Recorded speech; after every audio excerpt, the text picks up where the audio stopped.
jika kita melihat data, memang selama tahun ini sampai dengan bulan Oktober kemarin, jumlah laka lantas lintas itu sebanyak 275 kejadian. Memang ada beberapa yang itu melibatkan mobil, sepeda motor, kemudian sekitar 20% dari itu terjadi karena pengemudi bisa saja karena kelalaiannya itu menabrak benda liar. Tentu ini menjadi evaluasi kami bersama-sama dengan jajaran Transjakarta itu bagaimana agar pada saat pramudi dalam bertugas itu tidak terjadi kejenuhan, karena mereka pada saat melakukan pelayanan di koridor itu dia melulu dalam koridor, sehingga perlu semacam waktu istirahat yang mungkin dia perlu penyegaran sebentar, kemudian kembali lagi melakukan. Ini upaya-upaya kita sehingga kejadian kecelakaan yang tahun ini sebanyak 275 kejadian sampai dengan Oktober ini bisa kita minimalisir, bahkan kita hilangkan. Apakah kerjanya jam kerjanya akan diatur Bapak? Kalau saat ini 1-8 jam mungkin akan diperpendek begitu?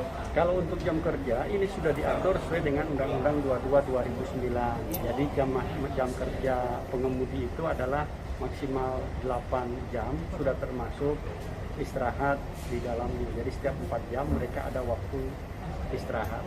Tetapi pada saat pelayanan di koridor tentu bisa juga pada perhentian terakhir, di halte terakhir contohnya dari Blok M Kota, itu nanti kita akan upayakan pengemudi untuk istirahat sejenak sambil menggerakkan badan. Ini nanti kita akan bahas dengan rekan-rekan Transjakarta sehingga pada saat bus akan kembali melayani koridor, pengemudi dalam kondisi fresh untuk memberikan layanan. Apakah perlu dibikin Pak halte itu direvitalisasi, ada ruang tunggu yang nyaman dan aman buat sopir, kemudian di pool dipilih tempat istirahat atau mes begitu buat sopir atau seperti untuk apa? seluruh pool saat ini sudah tersedia ruang pengemudi ya, pramudi sudah ada, tapi untuk kontrol mereka di dalam itu juga akan kita pertajam. Kemudian terkait dengan penyediaan halte, tentu di seluruh halte sekarang kan seluruhnya sudah dibuat sedemikian nyamannya bagi pelanggan. Tinggal bagaimana upaya kita agar pramudi ini selalu fit pada saat memulai bertugas, itu satu. Kemudian seluruh pramudi Transjakarta itu sudah dilengkapi dengan yang namanya sertifikat profesi yang dikeluarkan oleh BNSP setelah mereka melalui pelatihan yang namanya mendapatkan sertifikat pengemudi angkutan umum. Tapi kemudian setelah itu tetap harus ada penyegaran kepada para pramudi ini agar mereka tetap diupdate untuk kompetensi. Ini yang tentu kita akan sama-sama lakukan bersama-sama dengan siapa yang melakukan? Operator itu Transjakarta atau tanggung jawab di sub? Operator dan Transjakarta, kami akan melakukan pemantauan terhadap pelaksanaan. Memungkinkan nggak sih sopir tidak sendiri gitu, seperti ditemani oleh navigasi agar kemudian ada pengawasan lebih gitu Pak? Tentu terkait dengan ini kita akan gunakan teknologi ya. Sekarang sudah ada berbagai teknologi yang nantinya bisa dimanfaatkan sehingga di sisi ROM nantinya itu petugas kita bisa mengawasi mana pengemudi yang kemudian kelihatan capek, mana pengemudi yang kemudian terlihat konsentrasinya berkurang.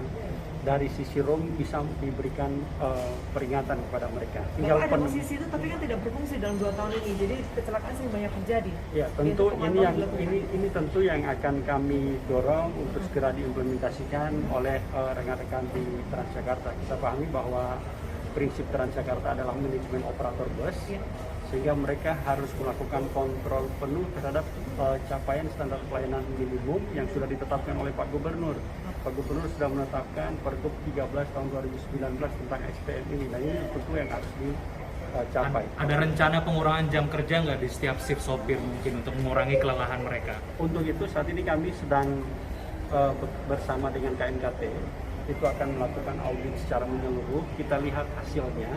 Kemudian dari rekomendasi ini tentu kami berharap ini bisa dilaksanakan secara penuh, apakah itu oleh Transjakarta, pemerintah Provinsi DKI Jakarta maupun operator selaku layanan busnya.